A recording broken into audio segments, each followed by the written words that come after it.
Buenos días, buenas tardes, buenas noches, porque no sé en realidad cuándo va a ser posible que ustedes vean esto. Bienvenidas y bienvenidos a este módulo que tiene que ver con la acción política y el espacio público y con la memoria histórica. Eh, hay muchas formas de aproximarse al espacio público y a su conceptualización.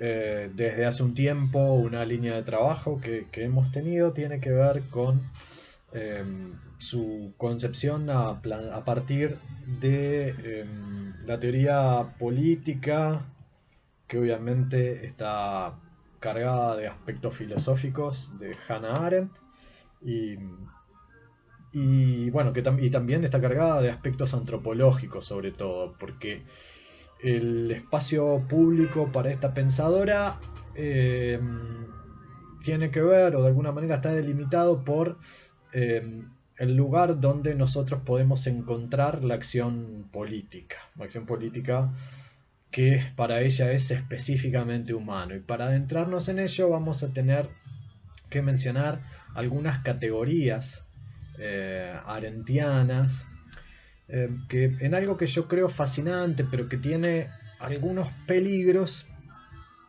es que Arendt utiliza los conceptos en una manera distinta a los que a cómo los utilizamos en nuestra vida cotidiana. Eh, ¿Qué quiere decir esto? Bueno, a modo de ejemplo, en las tres fases que para ella integran la vida activa de los seres humanos, son la labor, el trabajo y la acción. Esto quiere decir que labor y trabajo para Arendt son cosas distintas y a veces en nuestra vida cotidiana nosotros los utilizamos sin mayor diferencia. Entonces, eh, su planteo que siempre tiene que ver con las raíces de los vocablos y con sus concepciones más radicales, es algo con lo cual tenemos que tener ciertos cuidados en el abordaje. Arendt, a modo casi anecdótico, reniega o renegó un buen tiempo de ser una filósofa, dado que ella se considera una teórica política, es decir, como profesional, ella entiende que es esa la actividad a la cual se dedica. Y esto no es caprichoso, sino que tiene una especie de confrontación o pelea con buena parte de la historia de la filosofía en lo que es la distinción entre vida activa y vida contemplativa. No voy a entrar mucho en ese lío, eh, pero lo que Arendt sostiene es que la filosofía se ha dedicado buena parte del tiempo a la vida contemplativa como la esfera superior de los seres humanos, y un ejemplo claro de esto es Platón, y ella entiende que esto ha hecho que la filosofía le quitara importancia a la política, que es, y en este sentido sería deudora de ciertos lineamientos aristotélicos. Lo que nos destaca tiene que ver con lo político, ¿no? En cierto sentido estaría de acuerdo con Aristóteles cuando dice que somos un son político. Dentro de esta lectura ella rescata ciertos autores que dentro de la filosofía moderna han vuelto a poner la acción, en sus términos, como centro de la reflexión filosófica, y en ese sentido menciona a John Locke, a Adam Smith y al propio Karl Marx. ¿Esto quiere decir que Arendt deja de lado la vida contemplativa? No, no quiere decir eso. Quiere decir que es parte del ser humano, pero no es una fase por la cual todos los seres humanos pasemos. Es más, ella sostiene que hay seres humanos que no dedican a la vida contemplativa más de 5 minutos en toda su vida. Y que sin embargo, aun quienes desean profundamente dedicarse a la vida contemplativa, como si esto fuera el más elevado, la fase más elevada que puede tener la vida humana, aun quienes lo consideren, insisto, Platón por ejemplo, van a tener que atravesar la vida activa para poder llevar a cabo una vida contemplativa. Esta vida activa se divide, como mencioné recientemente, en 3 etapas: labor, trabajo y acción.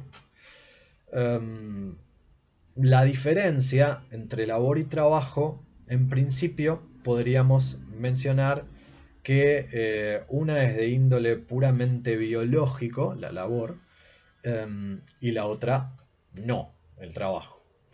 Es decir, relacionamos con la labor todo lo que llevamos adelante para satisfacer la reproducción biológica de nuestra vida. Esto desde aquellas funciones tal vez más obvias que podemos ligar a la alimentación y a la salud, hasta el mecanismo silencioso que tiene nuestro cuerpo para poder seguir manteniéndose vivo. Por ejemplo, los ciclos de descanso o los ciclos que tienen que ver con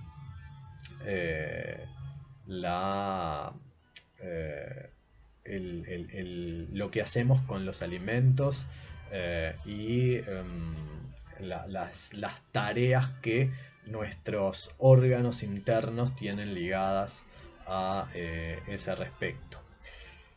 En este sentido, la labor es una tarea cíclica y altamente productiva. A ver, ¿qué quiere decir esto? Esto quiere decir que siempre estamos laborando, aun cuando estamos en fase de descanso.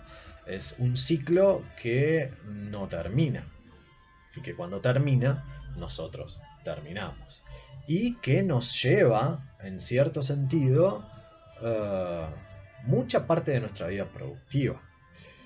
Esto quiere decir, y esta es una distinción con el ámbito del trabajo, que la labor se encarga de producir bienes de consumo. Y aquí otra cosa con la cual tenemos que tener cuidado: el consumo en un sentido mucho más literal que lo que nosotros podemos tener en cuenta hoy cuando hablamos de ese sustantivo o cuando hablamos de fenómenos como el consumismo, aunque tendrían sus aristas en común.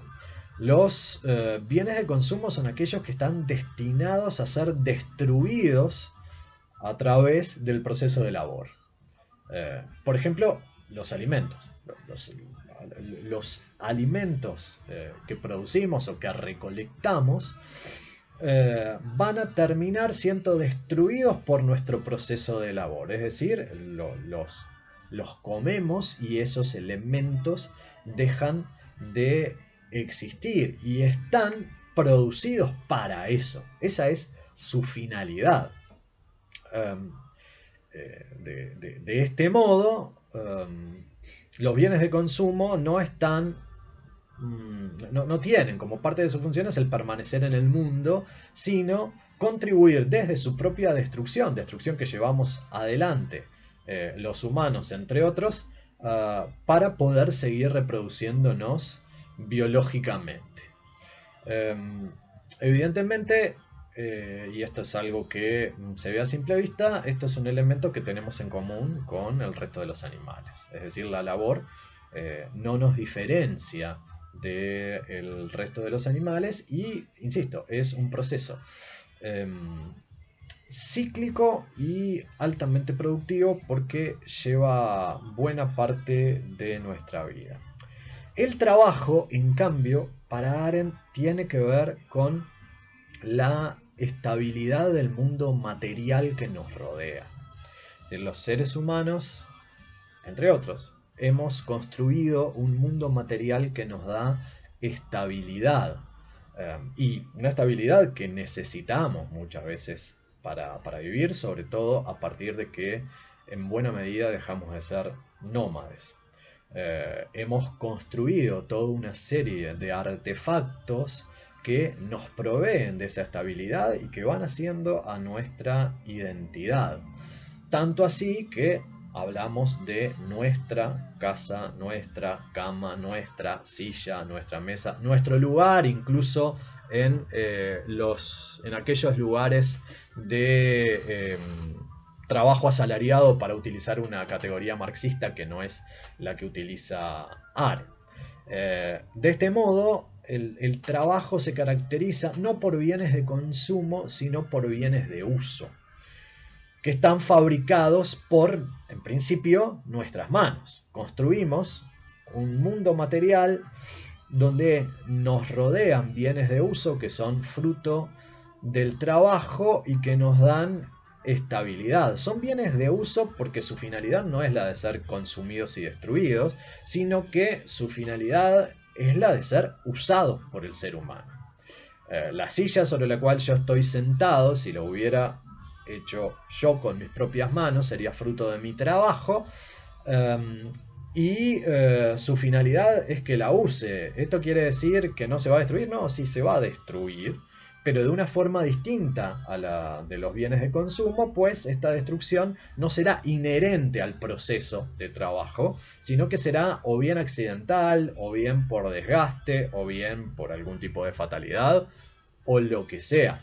Pero empezamos a identificar, por ejemplo, que el trabajo es distinto a la labor, ya que, a diferencia de este, si bien puede tener ciertos aspectos cíclicos, el trabajo comienza con la creación o la producción de un objeto y termina cuando dicho objeto ha sido finalizado. Podemos identificar con claridad principio y fin del trabajo, cosa que no podemos hacer con la labor. Ahora bien, nuevamente podemos ponernos a pensar si esto es lo que nos distingue de el resto de los animales. Y nuevamente tenemos que decir que no, aunque pareciera que no, que es algo que nos distingue. Bueno, en realidad, desde las hormigas hasta los castores, pasando por el hornero y las abejas, todos estos animales y otro montón llevan adelante un proceso de fabricación de su entorno material que les da estabilidad. Lo específicamente humano será entonces para Arendt la acción, es decir, la acción como tal. Y aquí nuevamente tendremos que tener determinado cuidado porque acción no refiere a lo que habitualmente nosotros podemos llamar acción, como la acción de correr, de borrar el pizarrón o lo que fuera. Acción refiere a Argein, vocablo griego que tiene que ver con comenzar algo, con poner algo nuevo en el mundo. Algo nuevo en el mundo en el sentido de que es el proceso a través del cual los seres humanos se dan a conocer a los otros.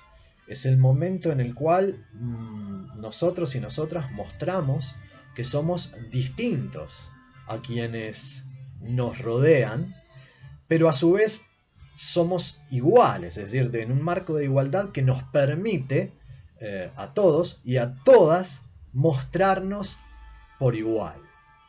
Y para ello es que necesitamos de un espacio para hacerlo, es decir, de un espacio que nos permita esa esfera de igualdad para poder decirle a los otros y a las otras quiénes somos, para poder utilizar nuestra palabra, porque porque el discurso es en buena medida ya acción. La acción es siempre dicha, no existe acción muda, y a la vez requiere ese espacio dos conceptos, dos valores sumamente valiosos para el ser humano, como lo son la igualdad y la libertad. Igualdad porque, nuevamente, necesitamos necesitamos el uso de la palabra en condiciones de igualdad con el resto de los seres humanos que comparten ese espacio público. Y dos, La propia acción es un acto de libertad. Para Arendt, quien acciona lo está haciendo en un marco de libertad. Si estamos siendo dominados, si hay alguien que nos lleva en ese momento, nos obliga a actuar, no estamos actuando, no estamos poniendo algo nuevo ni algo nuestro en el mundo, sino que lo que estamos haciendo es la acción de algún otro y por lo tanto no es nuestra propia acción.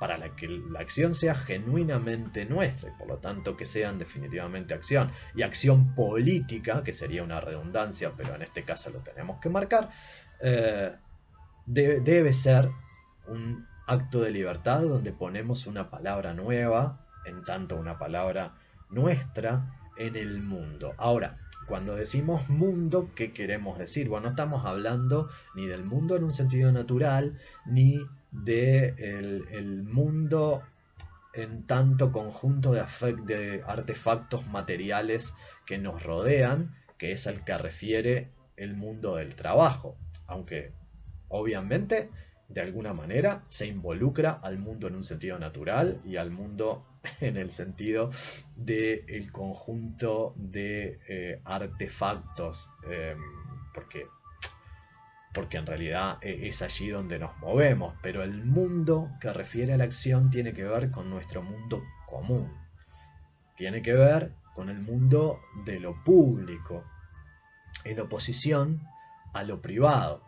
No profundizaremos aquí demasiado en la distinción público-privado en Arendt porque es problemática, pero sí hay algunas puntualizaciones que hay que hacer. El mundo de lo público se separa de lo privado en principio por ser el lugar de la transparencia y no de la intimidad. Lo privado es lo íntimo, aquello que está detrás de las cuatro paredes. Digamos en este sentido que Arendt no comulgaría con la frase lo personal es político. En tanto lo personal permanezca dentro de la intimidad, no sería para Arendt político ni público.